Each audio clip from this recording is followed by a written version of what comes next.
بسم اللہ الرحمن الرحیم۔ مبادی الاصول کا دوسرا باب ہے ما یتعلق بہذہ الاقسام، سبق نمبر 1 میں خوش آمدید۔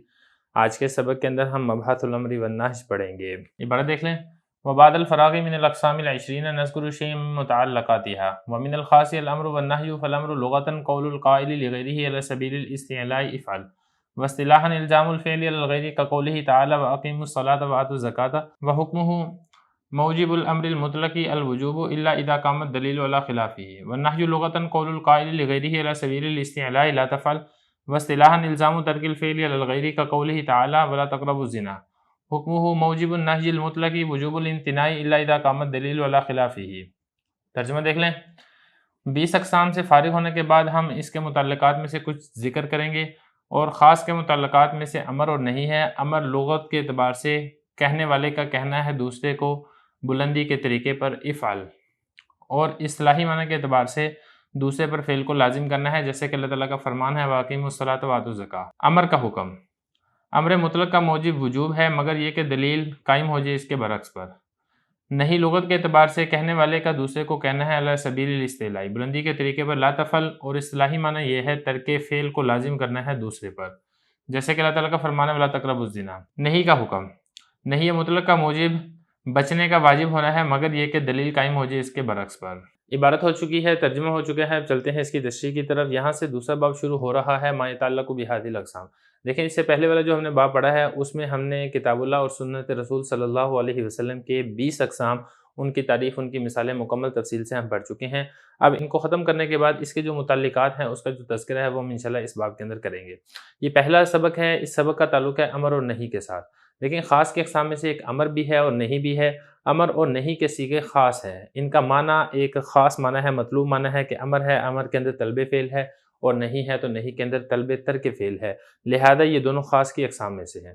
ان دونوں کے بارے میں ہی انشاءاللہ ہم آج کے سبق میں تفصیل سے پڑھیں گے۔ سب سے پہلے بات کر لیتے ہیں امر کی۔ امر کے ایک لغوی معنی ہے اور ایک اصطلاحی معنی ہے۔ لغوی معنی جیسا کہ یہاں پہ ذکر کیا گیا ہے قول القائل لغیرہ، کہنے والے کا کسی دوسرے کو کہنا ہے افعل، یہ والا کام کر، علی سبیل الاستعلاء، برتر بنتے ہوئے، یعنی جو کہنے والا ہے وہ خود کو دوسرے سے برتر سمجھتا ہے یا حقیقت میں بھی وہ دوسرے سے برتر ہے، اور پھر وہ کسی کو کسی کام کرنے کا حکم دیتا ہے تو اس کو امر کہا جاتا ہے۔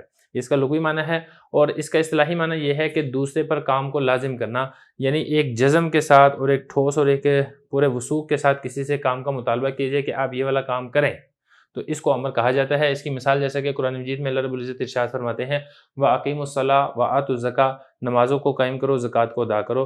تو یہاں پر اللہ رب العزت نے ایک جزم کے ساتھ انسانوں سے مطالبہ کیا ہے کہ آپ نمازوں کو قائم کریں اور اسی طریقے سے زکوٰۃ کو ادا کریں، تو اس کو امر کہا جائے گا۔ کہ یہاں پر یہ جو دونوں صیغے ہیں، ایک اقیموا کا صیغہ اقیموا الصلاۃ میں، اور اسی طریقے سے آتوا الزکاۃ میں جو آتوا کا صیغہ ہے، یہ دونوں صیغے امر کے ہیں اور یہ حکم کو لازم کرتے ہیں۔ اب ذرا عبارت دیکھیں، فرما رہے ہیں بعد الفراغ، یہ فارغ ہونے کے بعد من الاقسام العشرین، 20 قسموں کے بیان سے۔ گزشتہ جو باب تھا پہلا باب، اس کے اندر ہم نے 20 قسموں کے بارے میں تفصیل سے بحث کی ہے۔ اس سے فارغ ہونے کے بعد نذکر شیئا من متعلقاتها، تو یہ جو 20 قسمیں ہیں اس کے متعلقات میں سے کچھ چیزیں یہاں پر ذکر کی جائیں گی۔ ومن الخاص، خاص میں سے ایک قسم امر ہے اور ایک قسم نہیں ہے۔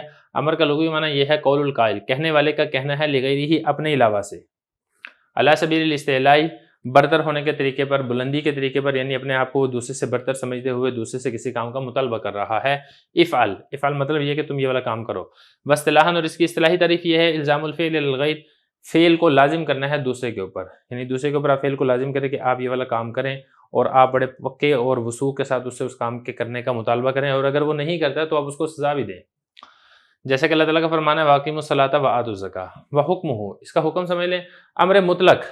پہلی بات یہاں پر یہ سمجھے کہ امر مطلق کیا ہے۔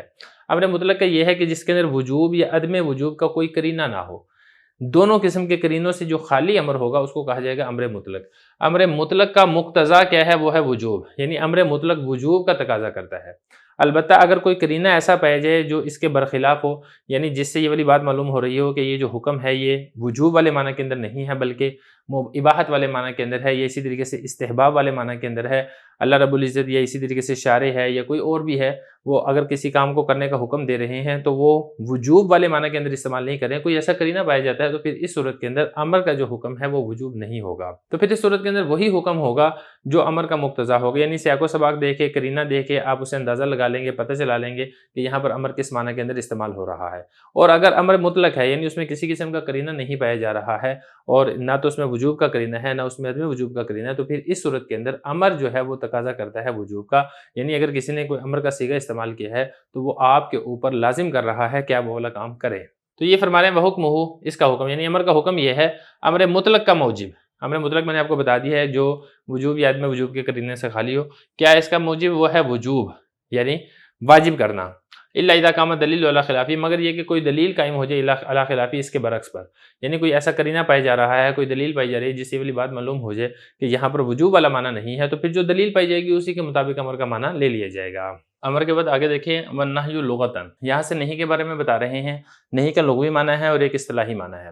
لغوی معنی اس کا یہ ہے کہ برتر بن کر کسی کو کسی کام سے منع کرنا، اور اصطلاح کے اندر نہیں کہتے ہیں کہ دوسرے پر کسی کام کے نہ کرنے کو لازم کرنا، یا دوسرے لفظوں میں آپ اس کو ایسے بھی کہہ سکتے ہیں کہ نہیں وہ خاص لفظ ہے جس کے ذریعے سے جزم کے ساتھ، پختگی کے ساتھ دوسرے کو کسی کام سے منع کیا جائے۔ اب اس کی مثال جو کہ قرآن مجید کے اندر بھی ذکر کی گئی ہے وَلَا تَقْرَبُوا الزِّنَا، تم زنا کے قریب مت جاؤ۔ حکمہ، یہاں سے نہیں کا حکم بیان کیا جا رہا ہے کہ مطلق نہیں کا مقتضا لازماً باز آ جانا ہے، یعنی جہاں پر بھی نہیں وارد ہوگی تو اس کا مقصد یہ ہوگا کہ آپ اس کام سے باز آ جائیں، آپ اس کام کو نہ کریں۔ البتہ اگر کوئی قرینہ پایا جائے تو پھر اس کے برعکس بھی ہو سکتا ہے، تو پھر اس صورت کے اندر جیسا قرینہ تقاضا کرے گا اسی کے مطابق حکم ہوگا۔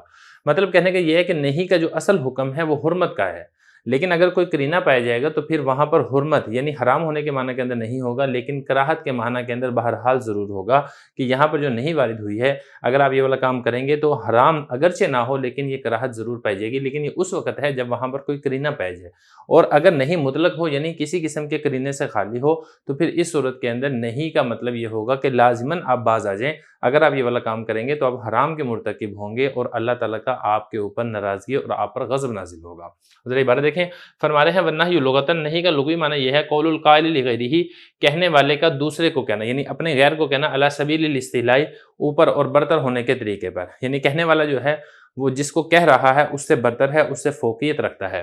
کیا کہنا؟ لا تفعل، یہ نہ کرو، یہ تو ہو گیا لغوی معنی۔ اور اصطلاحی معنی کیا ہے؟ الزام ترک الفعل علی الغیر، الزام کہتے ہیں لازم کرنا، فعل کے ترک کرنے کے لازم کرنے کو کہا جاتا ہے علی الغیر، دوسرے کے اوپر، جیسے کہ اللہ تعالیٰ کا فرمان ہے ولا تقربوا الزنا، تو اب اس کا مطلب یہ ہے کہ اللہ رب العزت لازم کر رہے ہیں ترک فعل کو کہ تم زنا کے قریب نہ جاؤ، یعنی تم زنا مت کرو۔ آگے دیکھیں حکم ہو، یعنی نہیں کا حکم، موجب النہی المطلق، نہیں مطلق کا موجب، یعنی جس چیز کو نہیں واجب کرتی ہے وہ کیا ہے؟ وجوب الامتناع، یعنی لازماً بچ جانا، لازماً باز آ جانا، لازماً رک جانا۔ الا اذا قامت دلیل علی خلافہ، ہاں اگر کوئی دلیل قائم ہو جائے اس کے برعکس، یعنی جس سے یہ والی بات معلوم ہوتی ہو کہ یہاں پر یہ جو نہیں وارد ہوئی ہے یہ حرمت اور حرام ہونے کے معنی میں نہیں ہے، تو پھر جیسا قرینہ پایا جائے گا، جیسی دلیل پائی جائے گی اسی کے مطابق نہیں کو ہم محمول کریں گے۔